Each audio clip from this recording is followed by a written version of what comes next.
All right, the skeletal system, structure of bone, and then the functions.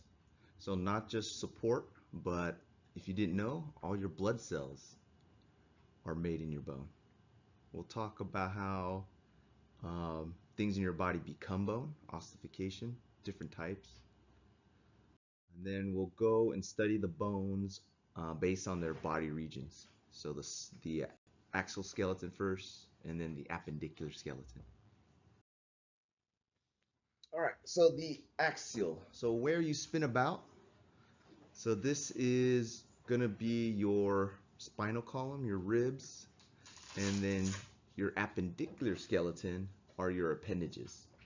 So attaching your arms to the axial skeleton is the pectoral girdle, and attaching your legs to the axial skeleton is your pelvic girdle. Two types of bone, compact and spongy. So all bone contains both type.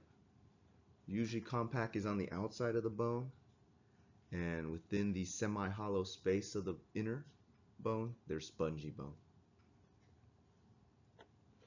Different types of bones. So long bones are usually going to support weight. So for example, the femur. So this is the largest bone in your body. That's your thigh bone. So that's supporting a tremendous amount of weight. And then we have short bones. Think of your wrists. Flat bones, skull and ribs. Right? Even though they're long, the ribs are long, do the ribs support weight? Do they support your body weight? No, right? So they're not long bones. And then if it doesn't fit in any of those three, then they just call them irregular bones. Kind of like your spine, your vertebrae. They kind of have these weird points sticking out. And the only sesamoid bone that you have in your body is your kneecap, the patella.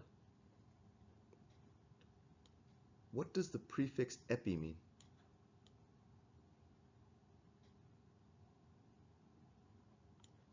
Epi, right? The ends. So the ends of the bones are the epiphysis. And then through, dia means through, so the shaft part is the diaphysis. Right? So epi, the ends of the bone. Diaphysis, the shaft of the bone. So functions. Yes, give us our shape. Supports our weight. And the ribs, even though they're long, they don't support ribs, but what they do is they protect the soft structures in the body, your organs, right? But they don't support weight. With the muscles, so the muscles will attach to the bone, and that will allow for movement. And as mentioned, blood is made within the bone marrow, in the red bone marrow. So hemato is blood, poiesis is like the production of. So hematopoiesis is producing blood cells within the red bone marrow. Bone is a composite material, just like fiberglass. Right? If you take these glass particles or carbon fiber by themselves, they break very easily. Right? However, you put it in that resin that makes fiberglass or carbon fiber, it's very strong yet very light. So our bone is just like fiberglass. So the fiber, in this case, are crystals of calcium and phosphorus. And then the living cells is the resin that holds it together. So that combination of both hard stuff and soft stuff makes your bone very strong. So that's up to 40 times stronger than concrete. Ossification. So that's the process of becoming bone, right? So the term osti refers to bone. So for babies, do they have more bones or less bones? More bones, right? Because they'll start to fuse together. So within membrane, so for example, is the kneecap. If you squeeze the knee of a newborn baby, you'll notice that there really isn't a kneecap there. So there's a membrane from your quad that wraps and connects both knees, right? So that's your patella tendon. And from a baby, right, signals will tell it to start forming bone. And that's how you form your kneecap, right? It's within that membrane, aka your patella tendon.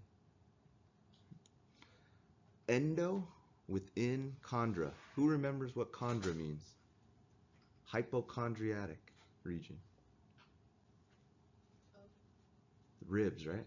Remember, ribs and cartilage. So chondra means cartilage. So here is ossification within cartilage. And that is where your growth plates are. You grow, the bones extend at the epiphyseal plates. So I'll demonstrate this more with the image. Building strong bones. So to prevent osteoporosis, do some exercise, do some weightlifting, because your body will compensate. If your body knows you're going to be lifting weights, it knows it has to go a little bit stronger. It has to make the bones stronger, make the muscles stronger. So when you lift weights, you're ripping your muscles a little bit. Your body goes, I got to repair it stronger because I'm expecting you to do the same task.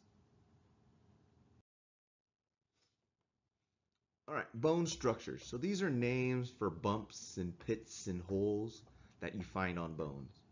So even though there's only 206 bones, you got to know the landmarks in order to identify on the body where to make injections, right? So we're going to find these bones in order to find the muscles. So my advice to you, get the bones down first, because how do you think they name the muscles? Based on where they are on the bone, right? And then the nervous system, how do you think they name the nervous system? Based on where the bones and muscle, yeah, based on their location. So if you get these terms down first and the locations for the bones, everything's gonna build on it. Condyle, epicondyle, those are just bumps on the bones, and they're usually the larger bumps. So if you look at your wrist, you see these little protrusions, those are like condyles. Epicondyle, they're just above. A crest, your hip pointers. So everyone feel for your hip pointers. So when that bone makes like a little ridge that you can feel, that's a crest. A foramen is a hole. So we need nerves and blood vessels to feed the bones. Bone is living. Remember, it's that crystalline structure, calcium phosphate, and then we have that living tissue that acts as the resin. A fossa is a little dip in the bone. Right? That usually allows for muscle attachment. So for example, right here, your temple. So in your skull, there's like a little dip right in there, so your muscles can attach to the bone. Head or a process. So a process is a bump on a bone. So any generic bump is a process. So at the end of your sternum, everybody feel for their xiphoid process. So at the end of your sternum, you'll feel that little protrusion. That's your xiphoid process. Any bump on a bone. Suture, that's a line of union. So for your skull bones, they fuse together. If you ever see the top of a baby's head while they're breathing, those are the fontanelles. Those are the soft patches on their head. It gets calcified, and then it becomes an immovable suture joint. Trochanter, tubercles, tuberosity, those are other processes, other bumps, but these are specific for specific bones. For example, the greater trochanter of the femur, you'll need to locate that when you're administering IM injections to the ventrogluteal. So the greater trochanter. So you have your femur bone, right? So this part goes into the socket. So the greater trochanter is what you feel right there on the side of your hip. Right? So you have to find that site in order to find the injection site when you do Pharm 107. Pharm 107 is drug administration.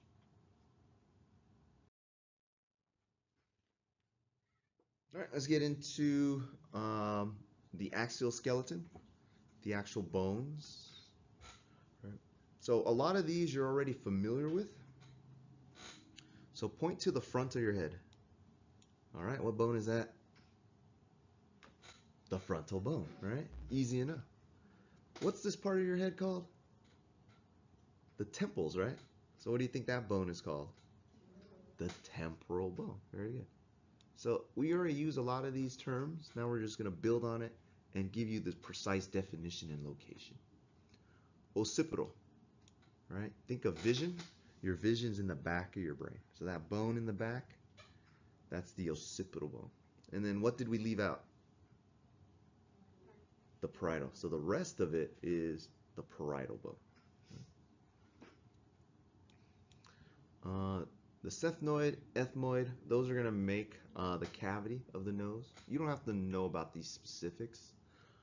In the handout, you'll just need to identify them. In the ears, we actually have 3 small bones. Okay. Well, their job is to magnify the vibration on the eardrum,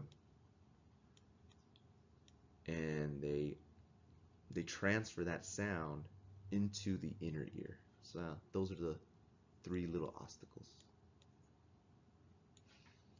Mandible, upper jaw or lower jaw? Lower. Your maxilla is the upper. TMJ, temporal mandibular joint. So where's your temple? Right here. So the bones extend down, and then it rides. Right, your mandible rides the joint right here. Every time you open and close, right, that joint moves inside that joint, and then for some people it pops out, so their jaw kind of locks. Your cheekbones, right here. You have the temporal bone and the zygomatic bone that makes an arch, right, and underneath that, your temporal muscle attached. So if you look on the skeleton over there in the corner, you can see how that bridge is formed. Right? It's part of the temporal bone and the zygomatic bone. Point your tongue up to the top of your mouth. Right? So the roof of your mouth, that's your palatine. And the vomer is another one that makes the nasal cavity. Cervical. Where's your cervix? Okay, so cervix is a generic term for neck. So the neck of the uterus is called the cervix. The bones in the neck are called the cervical vertebrae. It's just a generic. All right, get to know Lucy intimately. So you should be able to name and then identify the landmarks on all these bones. So what's this bottom jaw called? Okay, so what's this joint here called?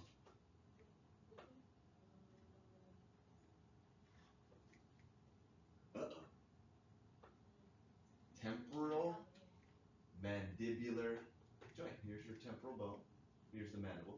And here's this arch. So here's part of the temporal bone. And what's this other bone called? Zygomatic. And here, for the muscles that chew, they attach underneath.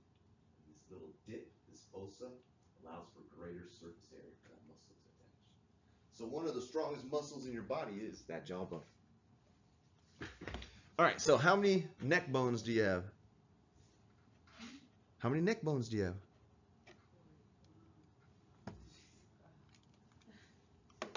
All right, remember this number, 7 neck bones. All right. Yeah, most mammals will also have 7 neck bones. How many ribs do you have? So thoracic is your ribs. So count them. How many ribs do you have? So we'll talk about true ribs and false ribs and floating ribs. Lumbar, lower back. 5. That's where we have most of our problem. Because we used to be an animal on all 4s, so all the weight is distributed on 4 legs, right? So is any pressure on the back? No. But now when we're upright, all the weight's on 2 legs, and all the pressure, all the weight's on the lower part of that back. The sacrum, So that is varied, right? Usually about 5, 7 fused together. The coxal bone, this is where it varies.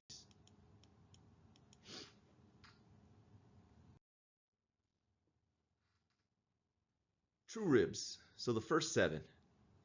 And if you take a look at the skeleton, the true ribs attach to the sternum directly, whereas the false ribs, they don't attach to the sternum directly. They attach to the previous ribs, right, where the cartilage is. You see how the cartilage kind of merge together? And then the last 2 are the floating ribs. What type of bones are the ribs?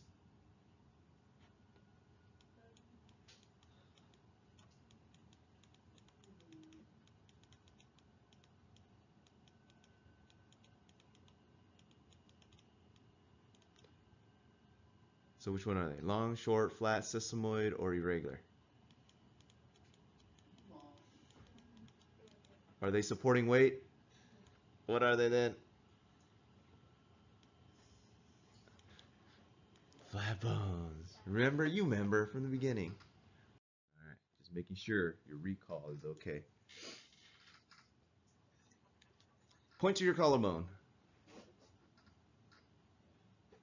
Your clavicle. So the only thing in your arm that attaches to the axial skeleton is right here, where the collarbone attached to the sternum. Everything else is floating by muscles, ligaments. So it's pretty much floating. Spatula. Your spatula sounds like scapula. So your scapula is your shoulder blade, and it has many different points on it. So remember the crest. So you got your hip pointer, that's a crest, a leg crest. And here on your scapula, you also have a crest. So that's the main crest. This point right here is the acromion process. You'll need to find that in order to find the injection site for deltoids. Remember the greater trochanter? That's to find the injection site for ventral gluteal. All right, look at your arm. We got 2 bones in the forearm. Pinky side or thumb side? Which one's the radius? Thumb side, all right? So the radius is called the radius because rotate your palm now down. Which bone rotated? All right, palm up, thumb side, and when you rotate, it's the radius that rotates. Right? So the ulna is the pinky side. So when you hit somebody with your elbow, what are you hitting them with? Radius or ulna? Tells right here. The ulna. So one of the strongest bones in your body is the ulna. Carpals are in the wrists. So what's carpal tunnel? So keeping your wrist tight is a bunch of tissue, and you got your bone in there, you got a bunch of muscles, you got a bunch of ligaments, and if those stuff swell up, do they have anywhere to go inside that tunnel? No. So if you have a nerve in your wrist and everything's swollen, it's going to pinch off that nerve and it's going to hurt. Metacarpals, so those are your hand bones. And then the phalanges are fingers, but they also use this word for toes. So make sure they specify phalanges of the hands or the phalanges of the toes. All right. How many phalanges do you have in your body?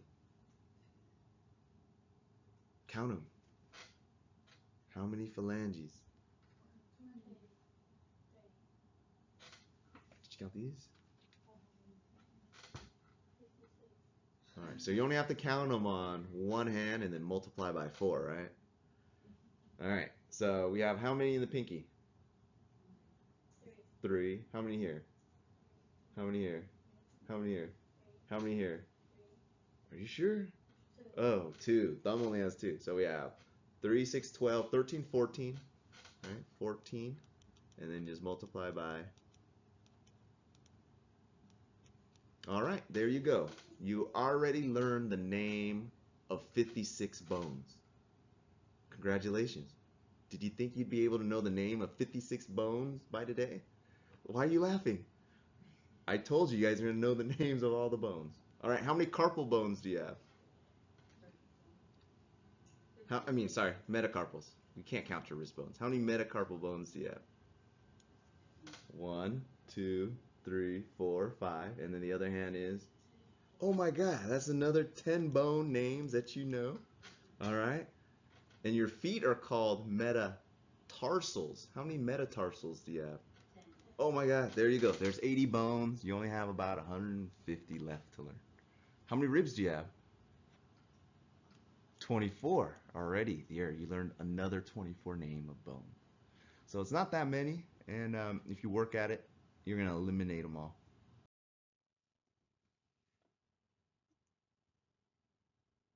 All right, let's move down to the lower appendages. So your hip bone is actually made out of 2 parts, 2 coxal bones. Now this is where it gets a little confusing because we name the different parts of the coxal bone. So you may already know this part of the bone. This is the crest. What do they call it? What type of crest? The iliac crest.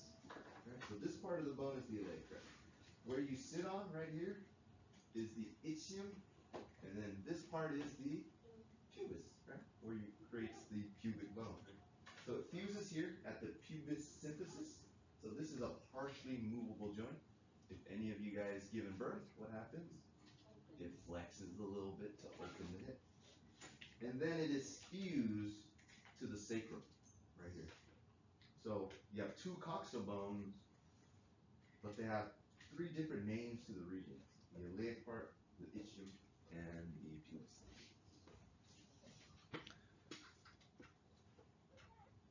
All right, what's the name of the thigh bone? Femur. That's the largest bone in your body. The kneecap is the patella. And not only do you need to know the bones, but they also have names for particular region. So the patella region is the front of the knee. The back of the knee is called the popliteal region. So you're gonna have to also know that. Elbow. So the elbow is the cubital region. The inside of the elbow is the anti-cubital region. Right? So not only do you know bones, but the names they call the regions as well. You have 2 bones in the lower leg. Which one's the shin bone?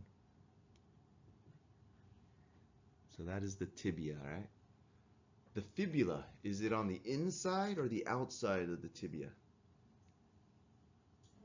It's on the outside, right? So the little skinny bone, the fibula, is lateral, right? So towards the outside of the body is lateral, right? Towards the inside is medial, right? So have you guys heard of an ACL? Right? PCL, MCL, LCL. How many watch sports? They always throw around these terms, right? So what are they? No, they're not bones. They're ligaments. So the last L are ligaments.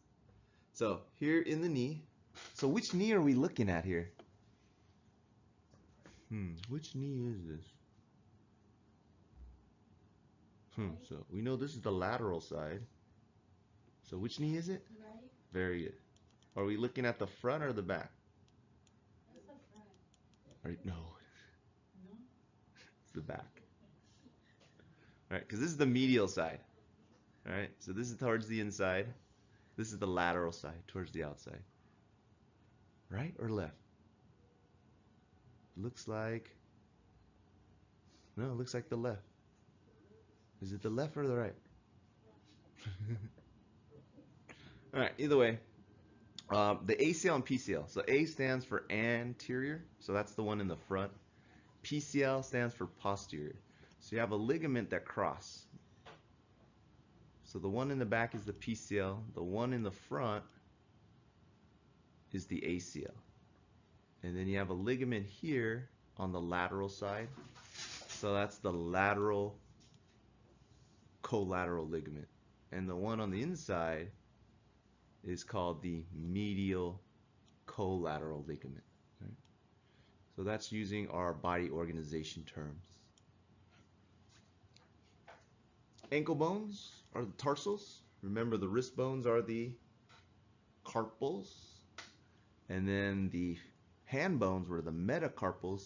So the feet bones are the metatarsals. How many metatarsals do we have? 10. How many metacarpals do we have? 10. And then fingers and toes, phalanges.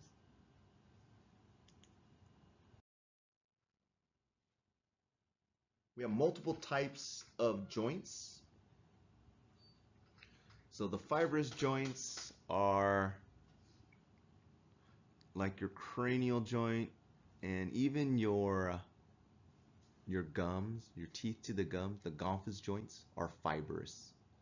So if you bite down hard, you can kind of feel your teeth move a little bit because inside the socket, they're actually connected by fibrous joints, the gomphus joints. Cartilaginous, so slightly movable for some of these cartilaginous ones. And then synovial ones, those are the movable joints. So take a look at the capsule. Is there any blood supply in that joint capsule? No. So the only thing that's nourishing the joint is whatever can be exchanged through that membrane. So it's a very slow process in healing joints.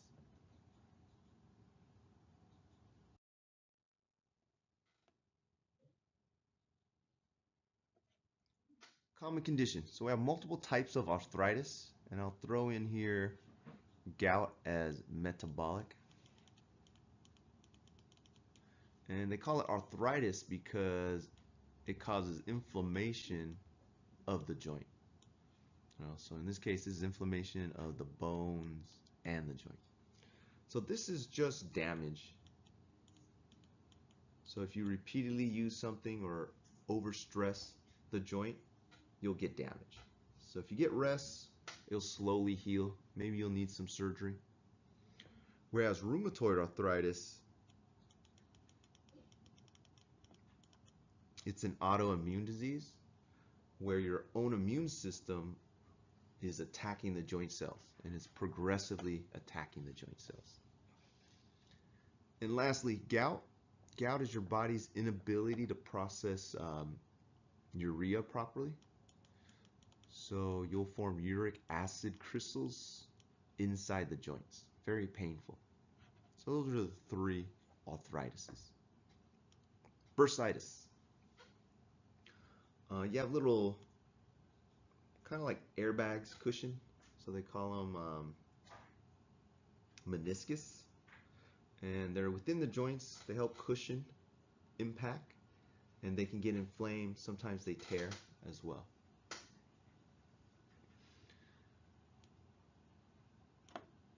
Who is the Hunchback of Notre Dame? Quasimodo. So he has the condition of kyphosis. Just remember, Quasimodo kyphosis.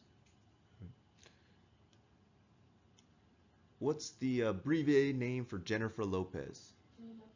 J-Lo.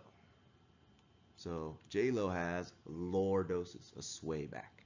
So that's how, that's the mnemonic device for remembering hunchback versus sway back. What if you have side-to-side curvature? Where they test you in grade school, they made you scoliosis. So if it's side-to-side, it's scoliosis. All right, not too bad. So your books will go in more detail on every topic. So I'll give you now the time to work on modules 13, 14, and 15. So for those who walked in late, yesterday you only had to do 4, 11, and 12. So some of you guys went on and did 6, 7, 8, 9, 10. you're just ahead for next week. So just focus on 11, 12, 13, 14, and 15 for the skeletal system.